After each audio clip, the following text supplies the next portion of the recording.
Hello, everybody. Welcome to another episode of Stating the Facts podcast. Um, just going to jump right straight to the subject. As we know, for those who've been hiding under a rock, but I'm sure the rest of the world will know, we are about a week away from the 2024 presidential election. A lot of people were shocked. A lot of people were thrown off by the results, but at the end of the day, we have a new president elect who was actually a former president, Donald J. Trump. Um, Whether you like him, whether you hate him, at the end of the day, we had an election. He won not only the electoral votes, he actually won the popular vote as well. Um, Kamala, in so many words, let's keep it real, she got washed. Like, it was a complete and utter blowout.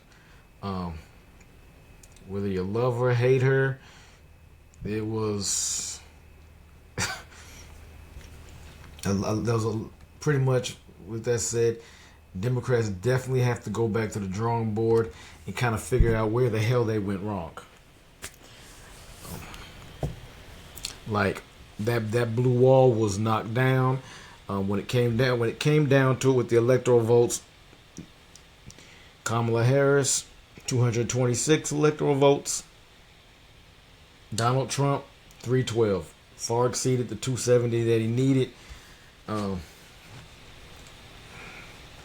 you can look at the different numbers. You can kind of spin it how you might want to, but like him or not, he won. The man got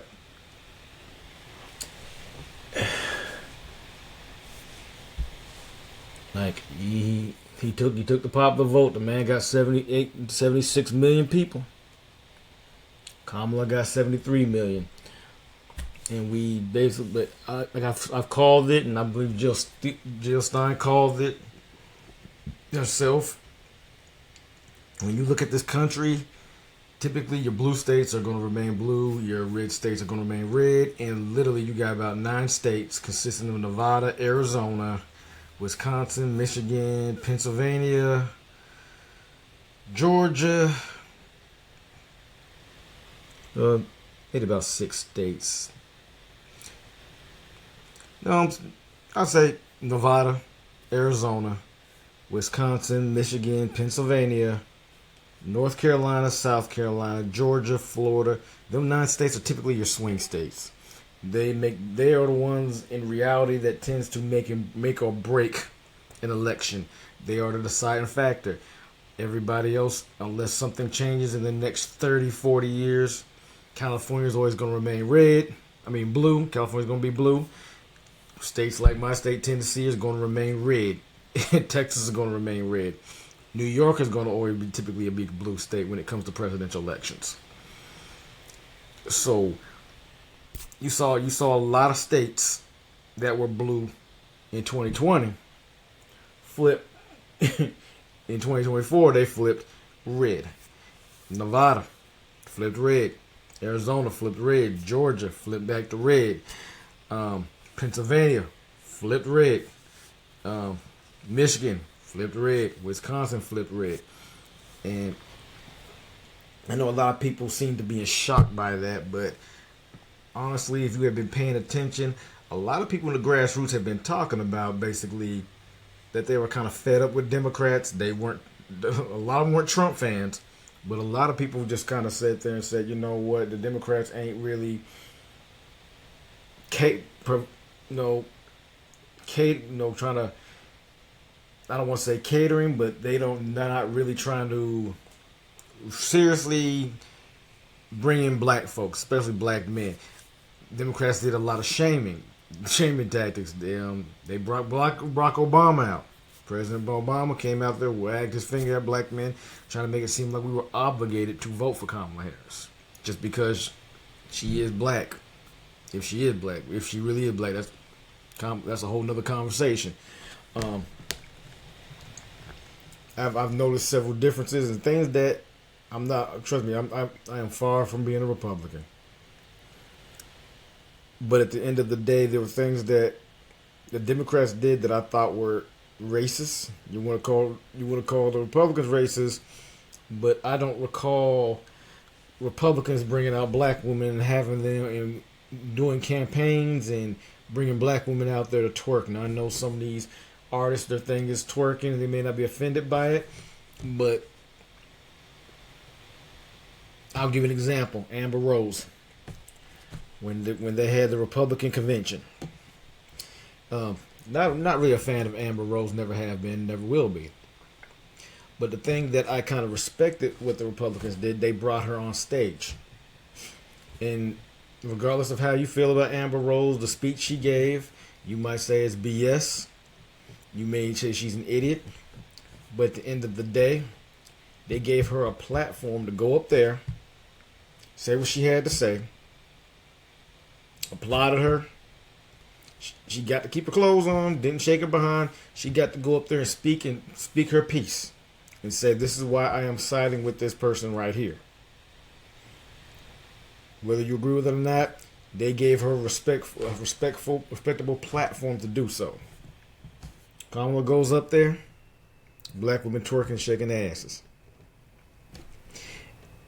And you can't tell me that Kamala would have some Indian women up there twerking they behinds or doing some stuff. She wouldn't dare do that.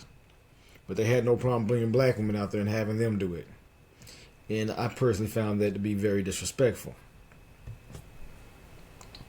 And it kind of said quite a bit about the Democrats in that sense, that they would go such a route, like a gutter route. And I think a lot of people, and when a lot of people kind of brought that up, they kind of made it seem like you're obligated to just vote down blue. She's going to be the first black woman, and we should all just kind of fall in line and just get with the page. And a lot of grassroots folks were saying, "Hey, we don't need a lift-all pro. We don't need to hear about lift-all. What are you specifically going to do for African Americans?" And she could never sit there and really say what specifically she could do. She can pull Roland Martin out there and have him try to deflect, but at the end of the freaking day, it didn't go down that way. And when it came down to it, you see Roland Martin boo-hooing and crying and getting mad and huffing and puffing. But at the end of the day, all the campaigning and the ass kissing he was doing did not work, and people saw right through it. So, per usual, when Democrats lose and something goes wrong, the first thing they do, they want to go to black men and they want to blame black men, because apparently black people are the only group who are supposed to be solely, I guess we're supposed to be a monolith and we're supposed to be solely invested in the Democrat Party. I don't care what anybody says. No group, you are not going to get 100% of any group. You will not get anywhere close to any other group. But black folk will give you 80 to 85 or 90% of our votes as a group. But nobody else would do the same, but yet they expect us to continue to do so. And when we don't give you 100% or we don't give you 90%, somehow we're wrong by not giving you all of us. And we are not a monolith. Some of us are Republicans. Some of us are independents. Some of us have different viewpoints than the Democratic Party. Some people are conservative for whatever reason, because they feel views of the Republican Party might be better for their pockets or their tax bracket. Some might not want to do it either big party and decide they want to go independent. So we're going to look at the breakdown of sex by race of the party, and we'll see who is to blame for Trump being in office. Even though technically, in my opinion, there's nobody really to blame. People basically voted for what they believe would be better for themselves or for their families. And I think a lot of people tend to forget that people vote based on what they feel is best for them. They don't care about other people. If you are white, you really aren't really too concerned about immigration issues. If you're white, you're typically not really too concerned about racism. If you're black, racism is a big deal. As a black man, racism is in my top 5.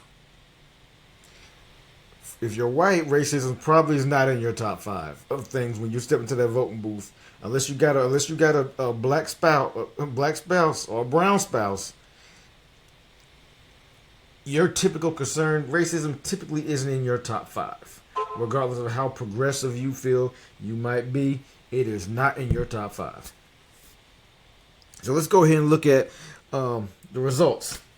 So as far as white men go, we've seen 38% of white men vote for go Democrat, but 59% went Republican. Then you got white women. 46% of white women voted Democrat, but you have 52% of white women went Republican. So there go. So even white women didn't want Kamala. Black men. 78% of black men voted for Kamala. Democrat. They voted Democrat. 20% voted Republican. Black women, 92% went Democrat, 7% Republican. Loyal. They want to sit there, but they want to sit there and say that black women who did their part trying to save the country. I wouldn't say that they were trying to save the country. I think black women basically voted for what they felt was their best interest. 90% and 92% felt that way, but there was 7% that didn't feel that way, just like black men. And I don't know why people think that black men were necessarily supposed to be up in the 90% of us, but no, some of us were fed up on how black men were being spoken to in reality. So we didn't get. So she kind of lost 20 for whatever reason. You have Latino men. 40%, 45% of Latino men voted Democrat, and 54% voted Republican. Latino women, 61% Democrat, 37% Republican. All other races, I believe that was about 70%, and you had about 46% that voted Republican. So, at the end of the day, I know a lot of excuses where you see on social media, people are saying that there was no way the country, all these people, is misogynistic, is sexist, racism, and they're not going to vote for Kamala. But at the end of the day, yes, I agree that there is some level of sexism and racism on why you have certain people who did not vote for her. I'm not gonna negate that fact because it's true. But do I feel like the majority of people in this country sat there and said we are not gonna vote for a brown woman because she is brown and a female? I have to say no. A lot of people gave you the reasons why they voted, and a lot of it was the economy. When you as an administration give billions of dollars out to foreign nations, and you bring people over and you give them money, and we are paying, the American citizens, we are paying taxes, and we are struggling, and our taxes are increasing, we're working harder, and we're getting taxed more, and you're seeing folks over there. I'm all about helping people out. No issue with help. I have no problem with helping people out. But when people are struggling and they're seeing their tax dollars getting thrown away, and you're looking around your community, you tend to wonder why as you as administration who claim you care about the American people and you want these social programs to help the American people out, it seems like you have to take care of home first. I can't donate money to causes when my house is being foreclosed on. As much as I might want to help somebody, I got to make sure I can stand on my own 2 feet and keep a roof over my own head before I can help anybody else out. And I'm also looking at this whole thing where people are now talking bad about Latinos, saying, well, y'all gonna get what y'all get when Trump go out here and he deport you. That gotta be the dumbest thing I've ever heard. If a Latino can get in the voting booth and vote for whoever they want as a president, then their citizenship status is pretty good, and the odds are they are not going to get deported.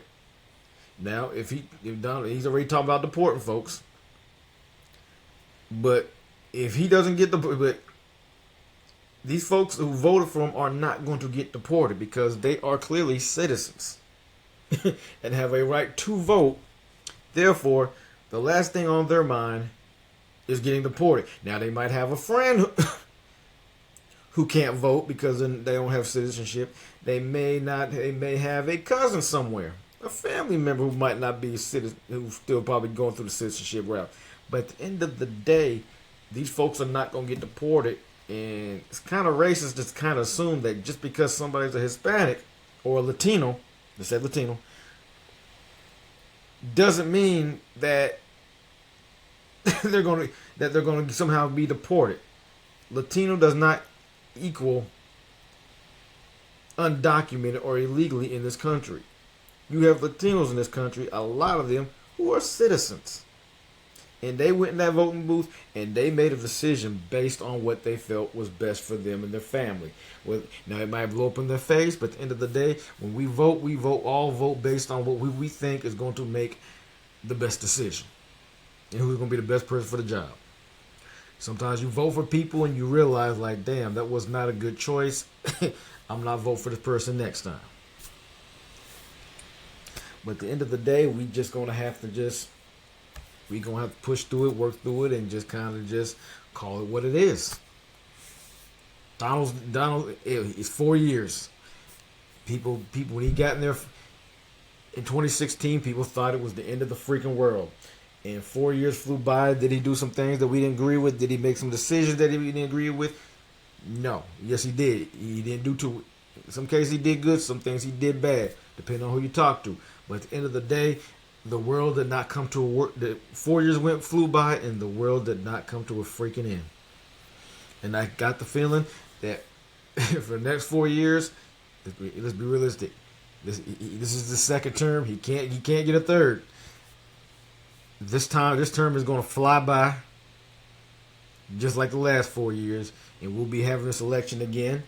And hopefully, the Democrats will get that. Hell, let's call it what it is. Hopefully they get their act together or shit together and get it together. Because at the end of the day, they got washed. They lost the House, the Senate, the Supreme Court. Hell, the Republicans control pretty much all branches. They got the president, they got the Senate, they got the House, they got the Supreme Court.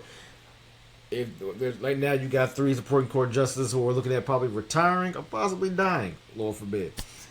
And Donald Trump will likely decide the next 3 who gets in there. So at the end of the day, Democrats got to figure out what they did wrong, because I think a lot of them they laughed at Trump. Let's be realistic. Kamala Harris was not a good choice. People want to sit there and just make excuses on why she didn't.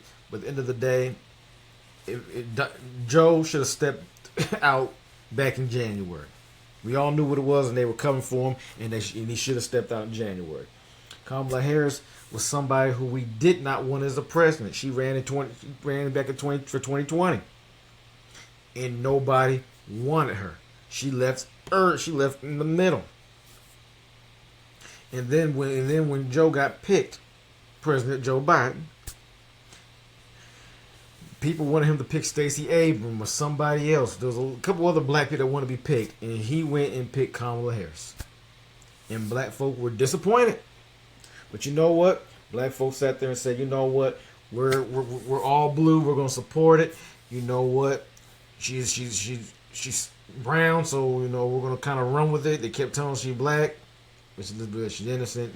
She's innocent, but she's Indian, but kind of black and convenient. And we accepted it. We held our nose. And we drank the Kool-Aid, and we got her and Biden in office.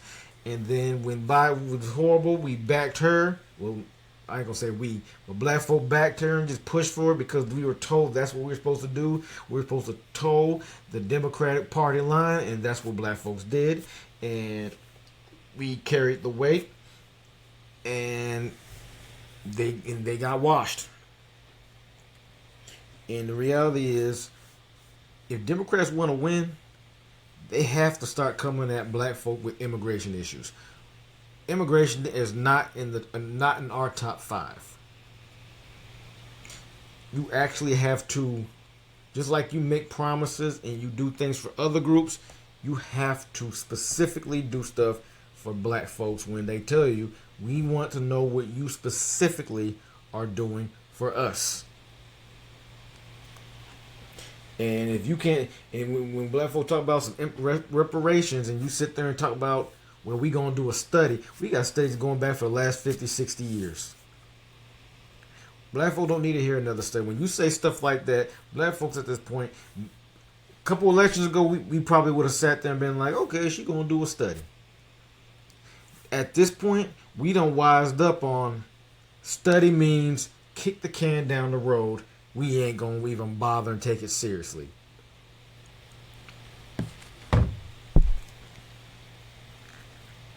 And as a result, you don't have the first black Indian woman as president. It's not going to happen. And it didn't happen because people just don't want to vote for a woman or a woman of color. It happened because the party didn't take it seriously. They thought we all just going to jump on the bandwagon. Serious change needs to be taking place in that party. You got 4 years, hell, 2 years, because you got 2 years from now. You got another election with the Senate and the House. You got 2 years and 4 years to find a candidate to run for president that Democrats and people who are independents will likely want to get behind. Whether they are black, Hispanic, whatever, there are so many other picks that y'all could have picked. And they dropped the ball. Hell, the little vice president they picked around Kamala, he was a joke. At the end of the day, they have to make some hard decisions. And I know a lot of people like to talk about identity politics. The truth of the matter is, Democrats played on identity politics. They did. And it kicked them in the ass. Normally it works. This time it did not work.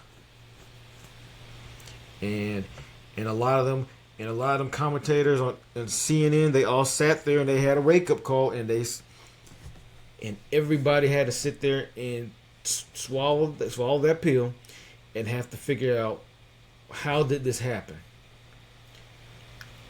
And who is to blame? Yeah, we can sit there and say, well, there's no blame to go on. There's some blame. To get washed the way they did, there is some blame to be passed around. And people, and you can't blame the people. You can't sit there and say the people aren't educated and Donald Trump tricked them. Or some people foolish, but a lot of people weren't tricked.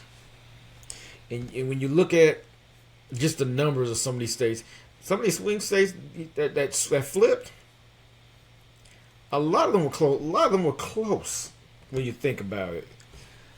For Nevada, for example, Donald Trump had 50.6%. Kamala had 47.5%. You had people who voted independent another. You had 1.9% that voted another way independent. That 1.9% was not going to save her in Nevada.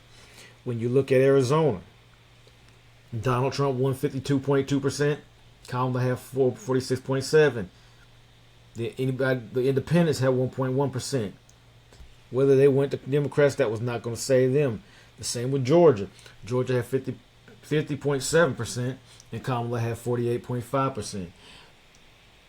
With the independents, you had 0.7%. That wasn't going to save her. When you look at Pennsylvania had Trump had 50.4%. Kamala had 48.6%. Independent vote, 1%. That would not have saved her there. Michigan, you have Donald Trump with 49.7%, Kamala with 48.3%. Independent was 2%. If she had gotten that 2%, that would have saved her. But with that said, who could say who said the independents would have 2% would have went to Kamala? They could have went to Donald, but Kamala could have used them to probably win.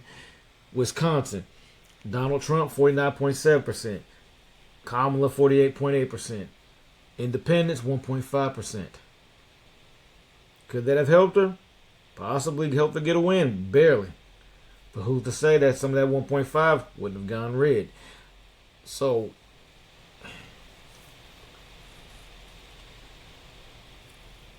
it's about acceptance, and like I said, I'm hearing a lot of people make excuses, saying that she did a great campaign and she did her best. Did she do her best in the short amount of time that was given for her? I will give her that, but it's short. But look, I heard this on another show, and an excellent point was made. Most of these folks knew who they were going to vote for before October. You had people who were like, "Look, I'm voting for Donald," and you had people who were like, "I'm voting for Kamala." There was hardly any. I'm stuck in the middle, and I just don't know who I'm going to vote for. By October, most people had in mind who they were going to vote for.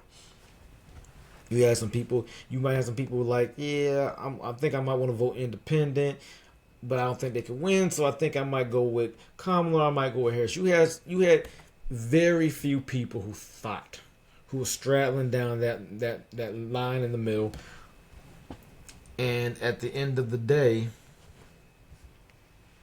they voted who they were going to vote for. And then you had a handful who basically were just kind of like, this is where we are. And I'm down to the wire, and this is the decision I'm going to make. And they made their decision. So at the end of the day, Democrats do better. Please come up with a much better strategy, a much better decision, because honestly, I'm tired of the two-party system. But if we do have a two-party system, we need the Democrats, because the Democrat Party are the party that need the diversity for votes. You need the LGBT community. You need black people. You need the Latinos.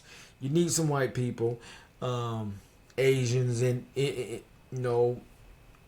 Americans, whoever else. You need the Democrat Party needs all diversity to win. Republicans can win solely pretty much on just white people coming out to the polls, and just a handful of everybody else. And if Democrats really want to get it down, they need to find a way to go back to their group and come with them with what they cared about. And this time around, it was the economy. The economy sucks. Everything under Biden just jumped. You're seeing your tax return, and you're getting less back while you're putting more out throughout the year. And they should have focused more on the economy and what they were going to do. Yes, Donald is a racist, but at the end of the day, most people were more concerned about the economy than racism. And those people held their nose, and they voted for Donald because for whatever reason they thought he could do better. Or hell, they may not have thought he was the best person. They just may have thought that, hey, he's not this current administration. But with that said, y'all, appreciate y'all listening, and y'all have a good day. And as usual, just stating the facts.